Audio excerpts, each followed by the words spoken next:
Just a moment, it's Marketplace. Vertical video is competing harder than ever for everyone's attention. One company is aiming to elevate it with sets straight from the movies. How do you bring people to achieve better quality in this format that's growing so fast? And in order to do that, you have to work with Hollywood. So that's what we did. Vertical video brought to you by Hollywood. That story's coming up on Marketplace. We'll be back with All Things Considered at 7. It's 84 degrees at just about 6:30. WNYC supporters include J.P. Morgan Chase, serving the people, neighborhoods, and businesses of Greater New York City for over 225 years. More at jpmorganchase.com/NYC. J.P. Morgan Chase Bank, N.A. member FDIC. This is WNYC 93.9 FM and AM 820. NPR News and the New York Conversation.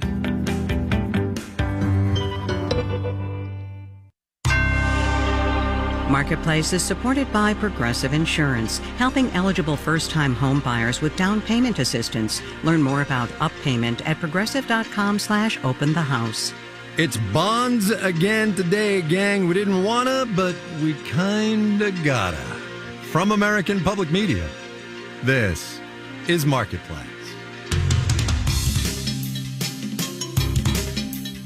Marketplace is supported by Viking, committed to exploring the world in comfort, offering a small ship experience with a shore excursion included in every port and onboard cultural enrichment.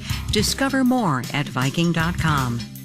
And by Odoo.com, offering integrated programs for sales, customer relationship management, inventory, and other business operations, designed to work together as a customizable software suite. Odoo, all your business on one platform.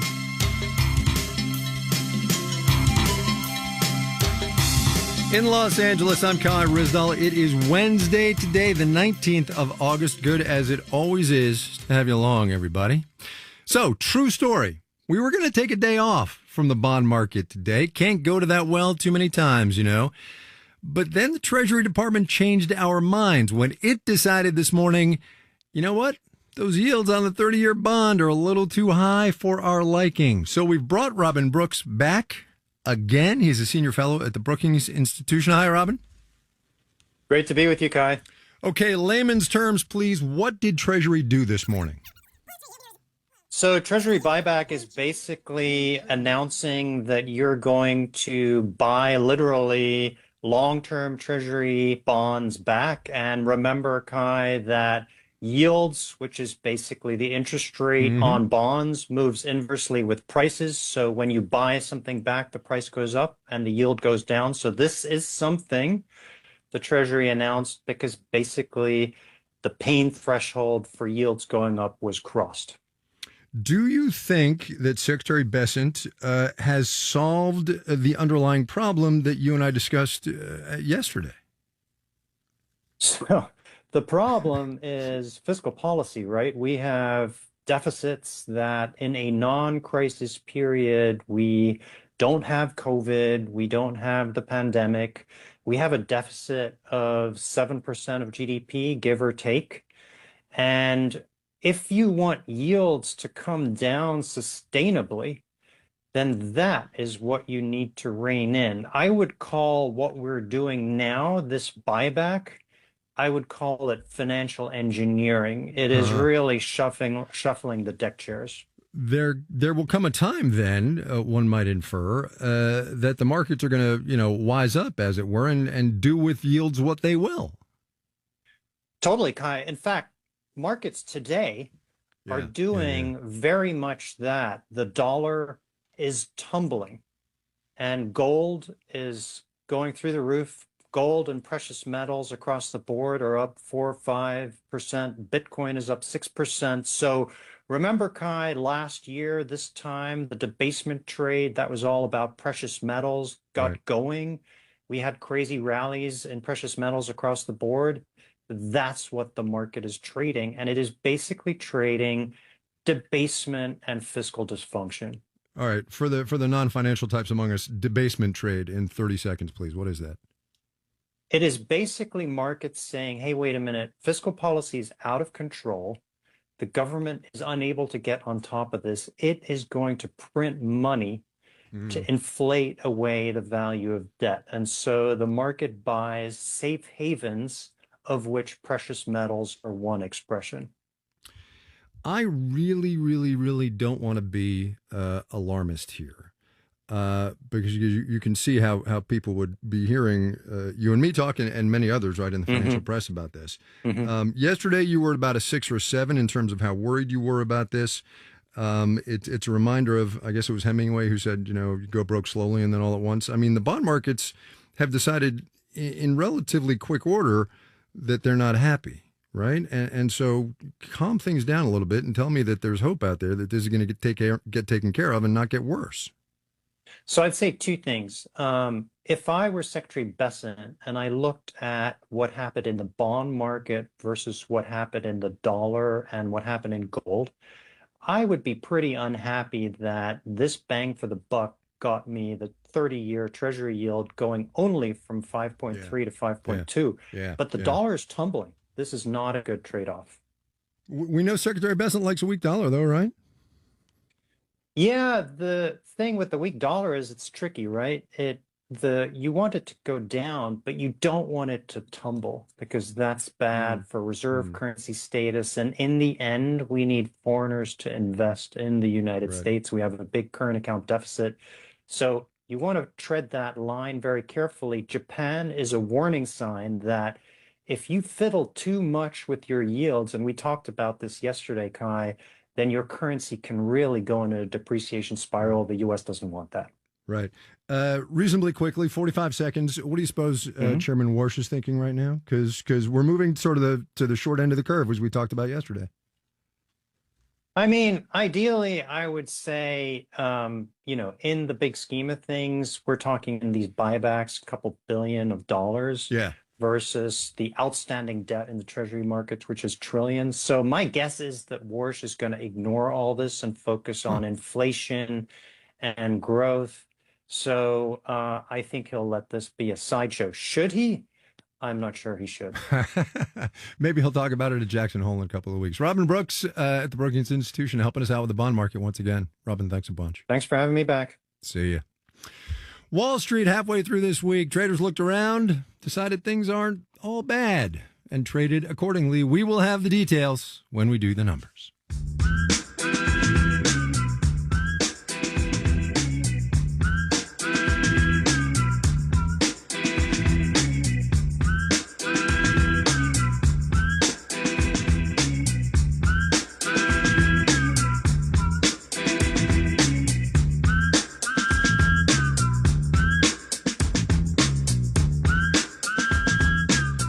It's going to be Wednesday next until we get a real update on inflation, the Personal Consumption Expenditures Price Index from the Bureau of Economic Analysis. There are, of course, a bunch of things that go into PCE, one of which we were alerted to today, the price of imported goods. They were down in July, off 0.4% from June, thanks mostly to lower fuel costs. When you do that thing that policymakers do, though, and strip out energy, import prices were actually up 4.5%. In fact, from a year ago, the biggest year-on-year increase since 2022. Marketplace's Justin Ho has more now on what is pushing them up and what that's going to mean. The most significant imports that are getting more expensive are capital goods, particularly capital goods that are computers and semiconductors. Sarah House is senior economist with Wells Fargo. She says that's because of higher demand from data center construction. In fact, the price of imported computers has risen 17% over the past year. To put that in perspective, even at the height of the post-pandemic reopening, supply chain stress, they were up only 4%. So it does show just how insatiable appetite is for all things related to the AI build-out. Data center construction is also pushing up the price of imported metals, including copper and tin, and driving the price of consumer goods higher, says Menzi Chen, an economics professor at the University of Wisconsin-Madison. If you have an increase in prices of semiconductors, that's got to be fed into the chain of prices for all sorts of consumer goods. I can't even think if my coffee maker is without a chip. Higher import prices aren't necessarily going to have a direct impact on overall inflation. Consumers spend a lot more money on services than they do on imported goods. But Oren Kalachkin, an economist at Nationwide, says consumers are still going to feel higher import costs. We're still in this environment here of inflation still running fairly hot. It's going to take some time for us to get back down to that softer trend-like inflation data that we saw, call it pre-pandemic. That's because other factors drive up the price of an imported good after it reaches the U.S., says Diane Swank, chief economist at KPMG. It's before tariffs are applied. It's before it actually shows up on a store shelf for the most part. And it takes a little bit of time for those things to actually show up then in the prices of the goods that we're actually buying. In other words, Swank says the increase in import prices is distinct from other inflationary pressures. It gives us an early indicator that there's some global pricing pressures out there that we're having to deal with. And that the Federal Reserve will have to deal with when it makes its next decision on interest rates. I'm Justin Ho for Marketplace.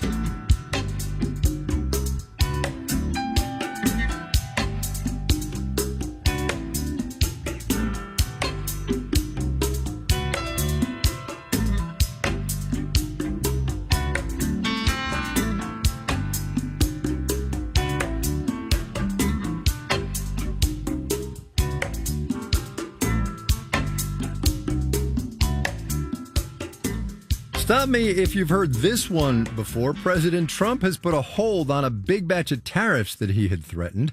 It's Canada this time. There's a maybe sort of deal announced 2 hours before the midnight last night deadline, putting off for 3 days 50% import taxes on a whole bunch of Canadian goods. Details, as they tend to be when these kinds of tariff announcements are made, are sparse. But all the same, we thought this would be a good time to hear from somebody hard at work in the trenches of international trade. Gretchen Blau is a customs brokerage manager at Logistics Plus in Erie, Pennsylvania. So we've been keeping an eye on the negotiations to see if they would take place or not. And it's been a little bit back and forth as to whether or not these would be imposed.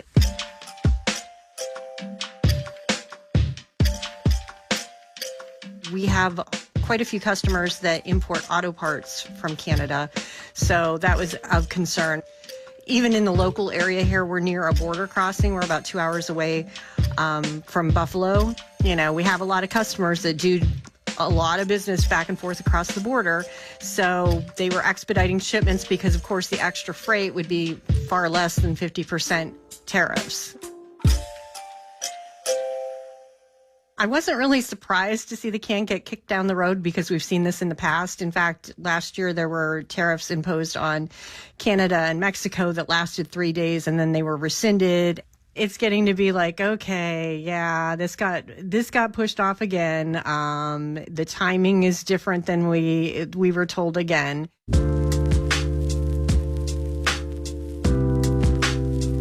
It leads to a lot of frustration in planning for our customers, for passing along information for us. I think, if anything, our customers' expectations of what we know ahead of time are lower, unfortunately. Prior to all these shakeups, they seemed to think we had some kind of insider information, and we would repeatedly tell them that no, we don't. And I think finally that's coming across that we're just doing the best we can with the information we're being given, and we're passing it along as quickly as possible to try and help our customers out. This afternoon and tomorrow we'll be hearing what'll be crossing and, get an anticipation of the volume. And then it's kind of all hands on deck, all the administrative processes that need to be done to anticipate the tariffs, anticipate refunds. It's a big strain to the supply chain. Not only, us in customs, but just supply chain managers at the average mom and pop or a huge manufacturing concern. To de-stress, I always joke to everyone that my son has a dozen pairs of hand-knit socks now to de-stress after work. Gretchen Blau, Customs Brokerage Manager, Logistics Plus, Erie, Pennsylvania.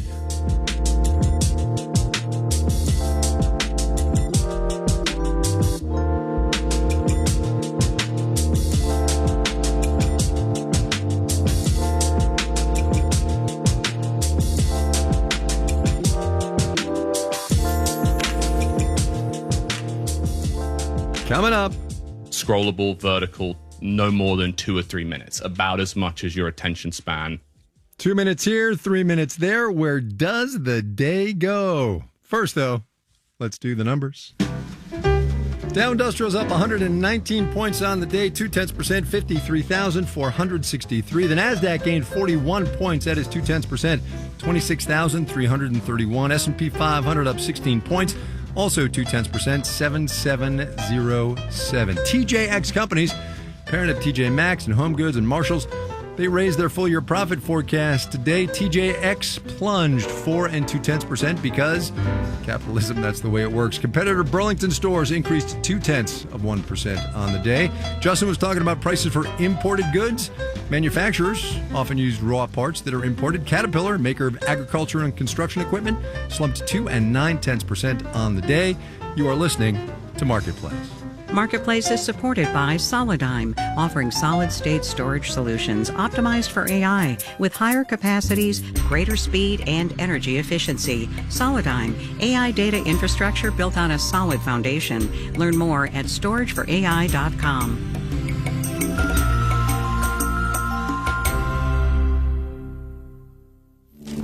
Hey, it's me, Matt Kilty. Join Radiolab on Wednesday, August 26th at 7 p.m. at Caveat in New York City for a live podcast taping of Viscera, Gripping Tales of the Human Body, where we will grab a hold of a long overlooked, much maligned chemical element and travel from the hospital room to the battlefield, from the inside of your head to outer space to learn how the smell of death might actually be the surest sign of life. Find out more at caveat.nyc/Radiolab.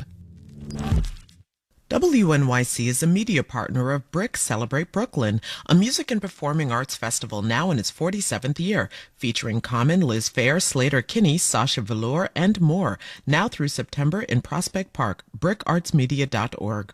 You're listening to Marketplace on WNYC. In the 7 o'clock hour of All Things Considered, primary elections in Alaska have set the stage for some big races in the fall, one that could be key in Democrats' effort to take control of the Senate in the midterms. We'll have that and much more at 7 o'clock. Stay with us. This is Marketplace. I'm Kai Rizdal. I know it seems like forever ago, but you remember back in January, before the president's war with Iran, when the United States grabbed Venezuelan President Nicolas Maduro? Venezuela, the country with more proven oil reserves than anywhere else on the planet? Well, as it happens, there have been some announcements this week that some U.S. energy companies are expanding their footprint in Venezuela. So we figured today's as good a day as any for an update on the state of Venezuelan energy resources and U.S. interest therein. Marketplace's Elizabeth Troval has that one. Last night, Venezuela's oil minister, Paula Henao, spoke to Venezuelan state television from Houston, Texas. She's telling Venezuelans about new deals with U.S. energy companies SLB and Hunt Oil.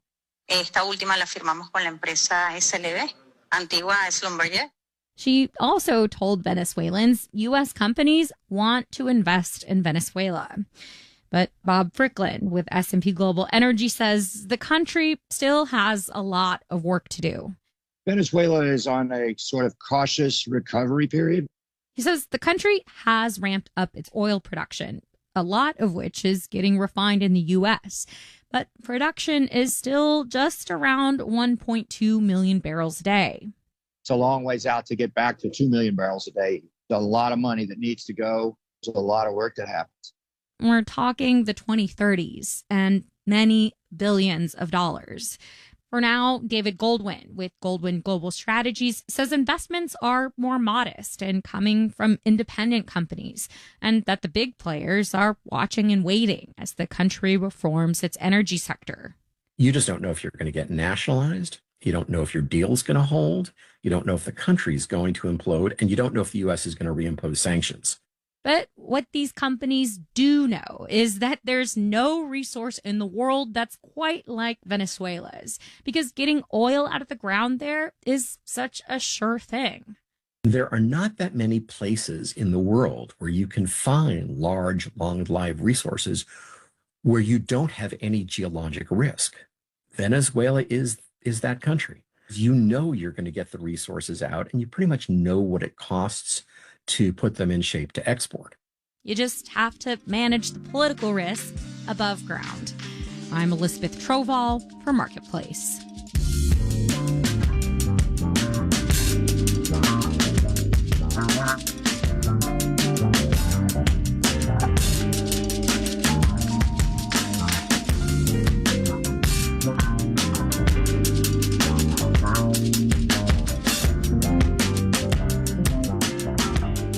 It's honestly amazing how much better stuff looks on TV, but I guess that's a whole different thing. Yeah. Oh, yeah. Right. But it's good for recycling. Oh, yeah, no, totally. Yeah. It makes a lot of sense, right? And it cut down the investment that you guys had to make and all that stuff. It's mid-morning on a Monday in mid-August. Chris Crema and Matthew Coe, the guys behind Knockout Shorts, it's a new Hollywood studio that's trying to change the way you watch pretty much everything, are showing me around their soundstage. Let's look around. What else? So we got this kitchen thing and the yeah. This is the apartment. Studio apartment. These are my babies, so I'll try not to be a salesman on them. No, go ahead. Why are Friends show.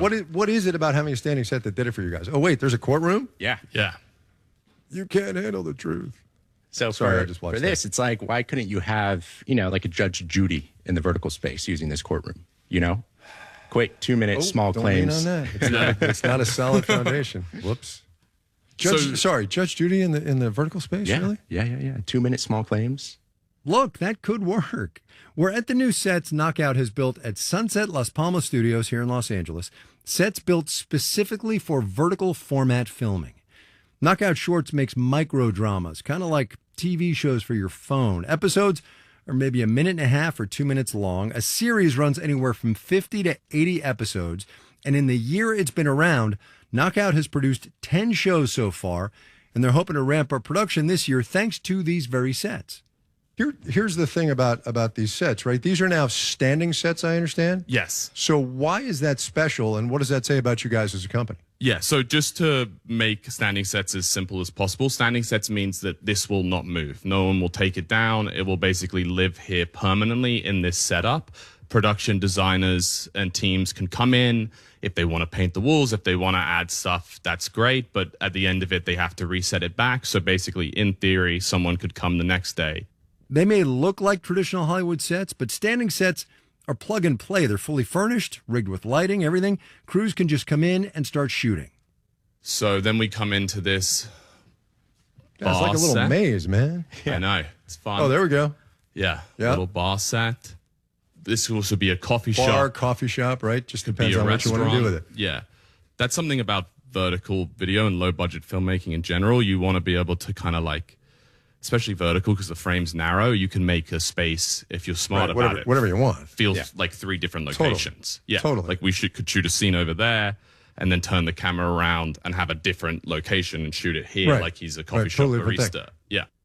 The studio lot we're on, Sunset Las Palmas, had a hand in changing television history. The Lone Ranger and Mr. Ed were filmed here. The original I Love Lucy set is one stage over. And Matt and Chris are betting that microdramas could be Hollywood's next transformation. A report out from Omdia, that's a market research firm, found that last year U.S. cell phone users spent more time watching vertical videos than they did watching Netflix or Disney Plus or Prime on their phones. What has this done for you reputation-wise? Because I'm sure, you know, in other, no offense, bigger places in Hollywood, people are saying, who the hell are these guys, man? Yeah. They're building standing sets. No, I think it further solidifies our mission from the beginning of creating premium Hollywood level content. And this is quite literally the convergence of Hollywood and the vertical space here on the iconic Sunset Las Palmas. So what does that mean? Convergence of Hollywood and the vertical space? It's as Hollywood is trying to enter the vertical space. Like, It's very buzzwordy, man. Help me out. How do you bring people to achieve better quality in this format that's growing so fast? And in order to do that, you have to work with Hollywood. So that's what we did. Sunset Las Palmas, a very big Hollywood company. Right. We partnered with in order to bring verticals to Hollywood. You guys are confident. You're ambitious. All of which, more power to you. Yeah. Not 6 or 8 years ago. What's his name?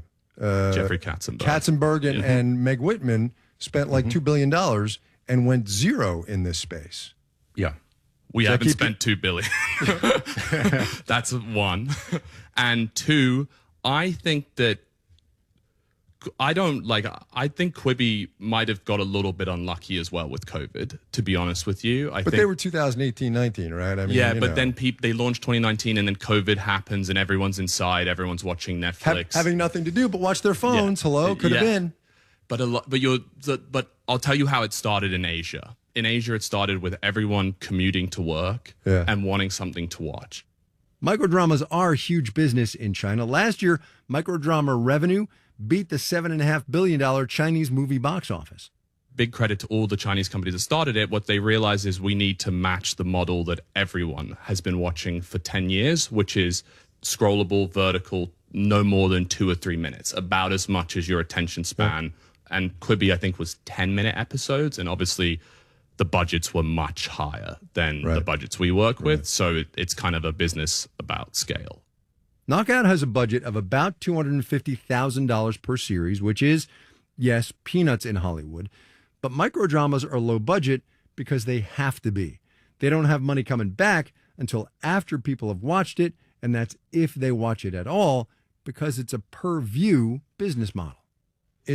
Sorry, just through my brief perusal of what did you guys do last night. So, like, you get 4, 5, 6 episodes for nothing, and then you got to start paying, right? And each of these little minute-and-a-half, 2-minute things end on something of a cliffhanger. Yeah. So, I got pulled into like 3. Yeah. Nice. It worked. Okay. It worked. But that's basically the business model, right? I mean, it is. The first couple are free. Right. Exactly. Yeah. The first couple are free, and then there's a paywall in which you have to pay for coins in order to unlock the rest of the season, or buy a subscription to watch weekly. Right. Yeah. But the model's changing as well, and we're changing with the model, and that's actually something that we're excited about. With TikTok entering the space, TikTok's model's totally different. It's free to watch the entire series, but it's based off ad dollars. So I think that in terms of who's able to watch verticals in the States, it's going to change a lot because you don't have to pay. That's just got to be a giant pain in the butt for you guys, right? Figuring that out? The TikTok model? Well, the TikTok model, who pays, who doesn't, whatever, right? Yeah. The idea that look, you're in an industry that's changing really quickly, but the business model of that industry is changing as you look at it. Yeah.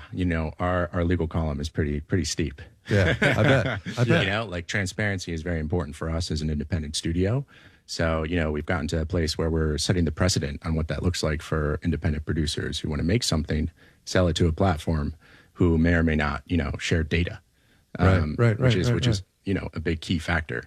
So, it's going to evolve in many different ways, and we're here for the ride. I was just going to say, you guys are along for the ride. Yeah. Pretty exciting, no? Very exciting. Good stuff. Thanks, you guys. Appreciate it. No, of course. Do you want to see the rest of the sets? You want to see the hospital? There are more sets? Yeah, we got a hospital. All right, you got your office.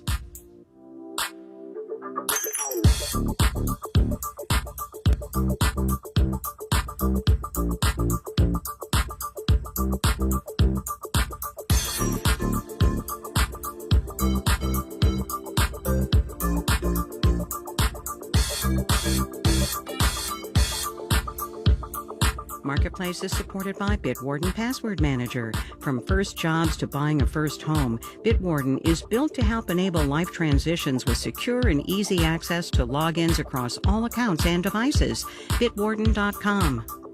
And by VantageScore, the predictive credit score used by 9 of the 10 largest banks and over 3,400 banks and fintechs nationwide, helping lenders tap 33 million more consumers using accurate, alternative, and trended data. VantageScore.com. This final note on the way out today, which begins with the number 40, followed by 12 other digits. I speak here of the federal debt, which, as of the close of business last night, topped $40 trillion for the first time. $40 trillion, $47 billion, $425 million, $768,420.22. I have no idea what is up with the 22 cents. But in all seriousness, the really interesting / scary part of the national debt is how fast it is piling up. See also the 10 minutes that Robin Brooks and I have spent over the past 2 days talking about this. Our media production team includes Brian Allison, John Folke, Montana Johnson, Drew Jostad, Gary O'Keefe, and Charlton Thorpe. Alex Simpson is the manager of media production. And I'm Kai Risdall. We will see you tomorrow, everybody.